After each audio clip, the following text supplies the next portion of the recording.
friends, I'm Kim from Stamping Imperfection. Welcome to my YouTube channel. If you aren't a subscriber, I would love to have you click that subscribe button and hit the bell to get notifications every time I upload a new video. So today I'm playing with some Maker Forte goodies. I have some stamped images that I already colored with my Copics from the Dino-riffic stamp set, and I'm also playing with these nested circle dies. I love this. You can see what great packaging this is. It actually comes on that super heavy duty magnet. It comes in that nice envelope with the Velcro closure, and it's a nice heavy tag board. The dies are also like black enamel coated dies, which I love because some of the steel rule dies I have gotten recently have been kind of chintzy from different places, and I love that these are really heavy duty because they're not any more expensive than dies from other places, but they're really well made. And there are 9 different sizes here, and you can see I'm playing with 3 of them. I just want to like create these little openings so I can tuck these sweet little dinosaurs in. I had them left over from a project I did a couple weeks ago, and I did use the nested dies in that video also, and I did another completely different technique with the nested dies.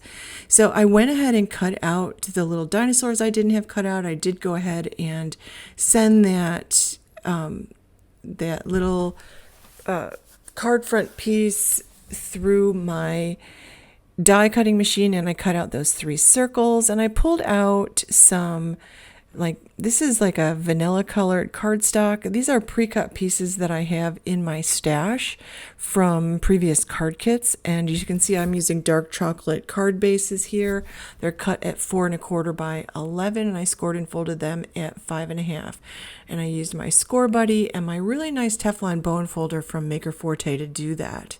So I'm just deciding. I grabbed some inks here because I know I want to do a little ink blending to add some color to the cards below where I cut those out. So I'm just using a pencil to lightly mark just in a couple spots on each circle where those circles land on that white, that vanilla cardstock. And I'm gently erasing those circles so I can only see a little tiny hint of them because I don't want those pencil marks to show up. So I'm taking that Cotswold green, and at least 2 of them are going to get a little bit of green. So I'm just adding a little bit of green to the base of a couple of the circles that I know I'm using dinosaurs in. The 3rd circle is going to get that pterodactyl. I love that pterodactyl, and I just think these are the sweetest little dinosaurs. I think this is my favorite little dinosaur set ever. I love that they've got the 2 eggs in it, and I love that they've got the pine trees, and there are lots of sweet little sentiments. So now I'm using the Ivy Mist ink. I love this for skies, and I'm putting it on pretty heavy because I just want it to be dark enough to show up in the photos I have to take and in this video. Because it can be as light as you want it to be. It's just such a lovely color. The 3rd circle is going to get all Icy Mist, and I might add, you can see how light that is. Like the sky is really light there. I like, actually, when I'm doing things like this, I don't like to have my inks smoothly blended. I like for these little scenes for there to be darker spots in the sky and lighter spots in the sky. Here I added a little Vegas strip to the sky, and that's why I did not make very much of an effort to get my grass and sky like super smooth and perfectly blended. I like that sort of variegated look because the sky looks that way.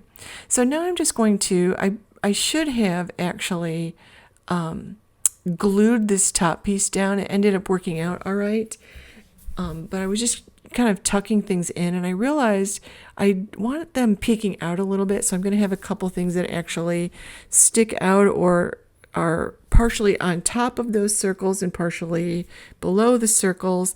And as I'm doing this, I realize that I definitely want to use some foam behind some of these or parts of them. I like to have their little heads like popped up a little bit, and I just think it just adds a little bit of dimension and interest to the card. And I'm gonna like save that extra little green dinosaur there. I've got the 3 circles that I took out when I die cut this, so I'm going to actually make a second card out of that. That's why I decided to cut 2 card bases. So I'm just popping up, I'm putting 1 foam dot behind each of these little things here, and I've got a package of foam dots. Sorry about that. These are just like foam adhesive squares, and they also had a smaller size. And I'll pull out the smaller size. Although the smaller size is a round set, so I have square ones and round ones. The round one's small size is super small, like it's perfect for the back of those eggs. So I will trim all of that stuff down that's hanging out there, although I'll probably leave the trees hanging off. If I need to tuck it in an envelope, maybe I'll trim it off at that point. But here you can, oops, I didn't show you the little tiny dots. But here now, just for fun, now that I've got everything placed, I realize I want something more. So I pulled out this really fun, this is specialty glitter. It's called Pebbles in the Sand. And I used liquid glue. I just like dabbed it on. And I just wanted it where he was walking below the trees. I thought this was super fun. I think this is a really fun detail. I liked it so much, I thought, oh, this will make a perfect little like nest detail. And so I'm just adding liquid glue. You can use double-sided tape to add this, but I felt like the liquid glue allowed me kind of to put it sort of randomly and not in a straight line. Whereas with the double-sided adhesive tape, it would sort of be in a straight line. And I decided that third little opening is going to need something there, so I'm going to give him some of this too. I really loved this detail. I thought it was so much fun. And I've had this actually for at least a month, I think, and I haven't used it. Why have I not been using this? It's adorable. What a great detail to add to beachy cards or any outdoorsy scenes. Like it gives you some sparkle and shine, and it adds that texture that makes your cards look so much more interesting. So that is so fun. I'm going to put that aside so I don't smear it. So I'm pulling out those other the 3 circles that I cut out from that piece. I'm just kind of, randomly placing these things out. I'm not trying to create any kind of scene or anything. I just like them layered together. Like I love doing this with the pieces I cut out. You can do this with any shape. If you have hexagons, you can do the same thing with hexagons or squares, whatever, ovals. Don't throw these pieces out. They're amazing. They actually allow you to create a focal area on your card for your sweet little images. And if you're going to go to the trouble of coloring them or painting them, why not make them the focal point with a really interesting background? And you can create your own backgrounds with the leftover pieces you cut out of die cuts. I think that these nested circle dies are just perfection, and you can do so much with them. There are just so many things. So I've been playing with them for a while and I love them. So I'm just going to add a little bit more and fill in a couple spots. I thought that made this really interesting. I feel like my cards need a sentiment, so that's the next thing I'll do. And you can see that I have 2 little sentiment strip dies on a magnet above my Misty. So I'm stamping out. I'm going to stamp this like 3 or 4 times, and I'm using my Eclipse black ink. I love that ink. It is the best ink to use for Copic coloring. The best, because you can color as soon as you stamp something, you can color it out.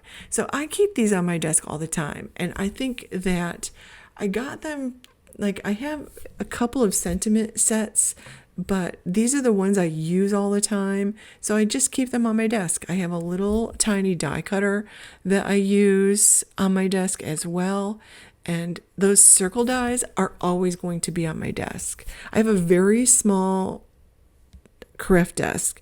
And so I'm very picky about what I keep on it. Like that space that you're looking at right there is the only space I have to craft in, because my computer's on my table, and you can see the supplies that that I reach for all the time. My tool caddy is in front of me, so there's not a ton of room on my desk. So I am very picky about what I have, but I love the circle dies because I can use those to die cut out sentiments, and I can use them to do interesting backgrounds and techniques.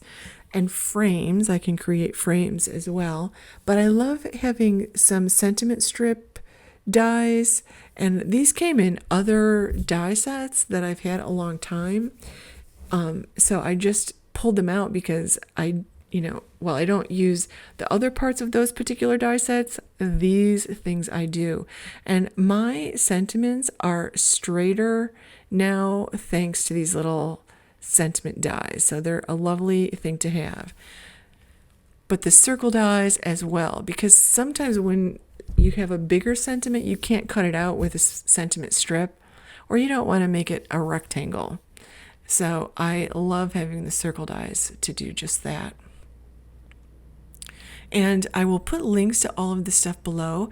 Now, I will link to the small die cutting machine that Maker Forte has on their site, because having a small die cutting machine on your table or within easy reach will mean that you use those dies more. Now, the small machines, you can only die cut things that are like 2.5 inches wide, and I'm not sure how long it is, maybe 4 inches, or maybe it's 6 inches long, but like you're limited in the size. But when you want to die cut out a sentiment or a little circle or something like that, then it is perfect, and you won't hesitate to pull that over to your working space and add it. So I've added some crown jewel gems. Love this jewel pick. If you don't have a jewel pick, this is a great one. So thanks for watching, friends. Please give this video a thumbs up and make sure you subscribe. Have a wonderful day.